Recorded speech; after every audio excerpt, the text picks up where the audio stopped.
Immigration pa lang ng Pilipinas, airport pa lang ng Pilipinas, sabi ko sa kanya, behave. Behave kasi pupunta tayo sa ibang bansa. Kasi nasa airport pa lang ng Pilipinas, pinagtitinginan siya.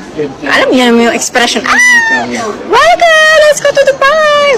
Behave. Pupunta tayo ng ibang bansa, mag-behave ka. Kaya pala, sa immigration ng Pilipinas, siya ang natagalan kasi ang sabi sa kanya, patingin ako ng mga, ng mga social media kung saan ka famous. Kasi sinasabi niya pala na famous siya doon. Or famous siya. So, chinek yung kanyang social media kasi famous nga. Di okay, nakalipad papuntang Dubai. Nairita na ako kasi sa aeroplano pa lang, inutusan niya si Mami Jonji, yung business partner ko na videohan mo yung paglapag ng aeroplano kasi nandun siya sa window seat. Videohan mo yung aeroplano, yung paglapag ng aeroplano. Kasi hindi na videohan kasi natataranta. Laro ka naman, laro. Hindi na videohan. Alam mo yung expression na gano'n na hindi mo na videohan. Ba't gano'n yung tono? So nairita na ako. Sabi ko, behave. Paglabas ng aeroplano, bigla siyang lumakas ang boses. Welcome to Dubai! Pinagtinginan siya ng mga kasunod namin na ibang lahi. Sabi ko sa kanya, behave. Nasa ibang bansa na tayo, behave ka. Pinagdidila ka. So, if sa mga nakapunta ng Dubai, mahaba.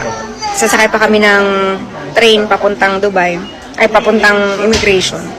Tapos pipila na, pagdating sa immigration, pipila na. Alam mo yung ganyang pila, yung paliko-liko, zigzag. Nauna kami, dalawa. Na sa dulo sila, tatlo. Si Roldan, si Kokirat, at saka si Mami Jonji, yung business partner ko. Tapos, nung malapit na kami sa immigration, hanap ako sa kanila. Kasi ang daming tao. Hanap ako. Kasi, ano kayo nangyayari? So, sumunod na. Wala na akong magagawa. Hindi ako makabalik kasi nga yung linya. Nauna na ako sa immigration. Nauna kami sa immigration. Nung nakalagpas kami, kinuha ko na yung luggage. Tumatawag na ako. Mami, anong nangyayari? Asa na kayo? Nakuha ko na yung luggage. Sabi sa akin, naharang ng immigration. So, doon pa lang, sa linya, pinakadulong linya, naharang na ng immigration. Wait, before pala sa immigration, pagsakay ng train, nag-CR. Sa girls. Girls, CR.